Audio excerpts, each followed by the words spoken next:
मो परिचय दे दूची आशीष कुमार सोम सभापति ओडिशा वैद्युतिक ठिकादार संघ। बर्तमान आम आज बसीचु आगु भी सरकार को आम जनईलु 1 तारिख रु बसबू बोली। आम आपण मानकर मन थी गत आंदोलन रे आमर बारंबार आलोचना पर भी सरकार जो सब जिनस आलोचना को नहीं थिले से 8टी मुख्य जिनस थिला आपण जानिथिबे। से 8टी रु आज पर्यंत कौन गोटे जिनस भी सरकार आज पर्यंत पूर्ण कले नहीं। वर्तमान सरकार बुझा कथा जो सरकार ओडिया अस्मिता को लेकिन आज ये शासन करुँच से बुझा कथा जदि सबुठू छोटिया छोटिया लोकों पाखे तांकर न्याय न पहुँचब ताले एटी कौन से शासन करेंगे। एटी छोट छोट भाई मान ठिकादार भाई माने बर्तमान काम करी दुनिया तांकर पैसा पड़ी सरकार उपरे। वर्तमान से जमी जो पॉलिसी करुँच ना से तांकर पैसा पाँच ना कौन सी काम नुआ काम हो पारुछि।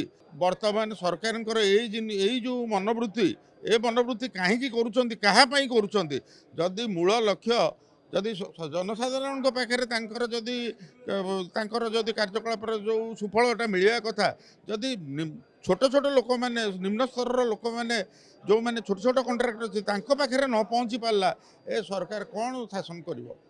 आम ए स्ट्राइक डिक्लेयर कला आमको मंत्री महोदय डाकी जहाँ हो से कहते 3-4 दिन भितर जहाँ गोटे फाइनाल करेंगे फाइनाल करके जनइबे। तेणुक आम शांतिपूर्ण भाव में बसीचु 3-4 दिन पर आम डिसीजन नबू। सारा ओडिशार आपण मैंने देखी केते कंट्राक्टर सब आसिक से राजरास्त बसते ना आउ थे पुणी आम आंदोलन को ओह्लैबू ना बर्तमान आउ कि आम पाखे उपाय ना। बर्तमान सरकार बर्तमान जो आलोचना करते से बाबद कौन निष्पत्ति ने आमको जनातु आम या चाहूँ। आम तो सरकार को दीर्घ वर्ष वर्ष धरिक दाबी रखी चलीचु कही चलीचु गोटे पर गोटे सरकार जाउछंती सरकार निदा विष्णु भाव में व्यवहार करुँचार ठिकादार मानकर न्याय्य दाबी कौन से शुणुना कि ग्रहण करूना। आपड़ जानते यही दीर्घ मात्र 3 मास तले आम मैंने पुणी धारणा बसीलु दीर्घ मासाधिक काल बसीगलु और से सरकार आमको प्रतिश्रुति देले जे 3 दिन 3 मास भितर सबकि दाबी पूरण करदे। 3 मास सरीगला 4 मास प्राय सरीगला बर्तमान सरकार निद भांगिनी एपर्यंत दाबी कौन से गोटी को पूरण करना। पुणी बर्तमान जो शुणिले आम मैंने पुणी आंदोलन को ओह्लौचु जो कहले ना आमको 3 दिन आउ समय दिंतु 3 तारिख भितर आम समस्त दाबी पूरण करदेबू। किंतु सरकार को ऊपर आमर आउ विश्वास ना आम तेणु बाध्य आज ये शांतिपूर्ण भाव में बसीचु।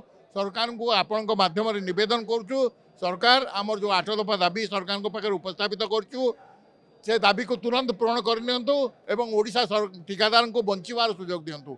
आपण मैंने जानते ओडिया ठिकादार मान संख्या प्राय लक्षाधिक एवं यही लक्षाधिक ठिकादार प्राय 1.5 कोटी 2 कोटी ओडिया निर्भर करते निजर पेट पाटना पोषापी पेट पोषापी। जदि ओडिशा ठिकादार को विपर्यस्त कर दिया माने ओडिशार जनसाधारण को मध्य विपर्यस्त कराऊँगी। ओडिशार जनसाधारण को मध्य दारिद्र्य भीतर को असुविधा भीतर को दुख भीतर को पेली दि जाऊँगी।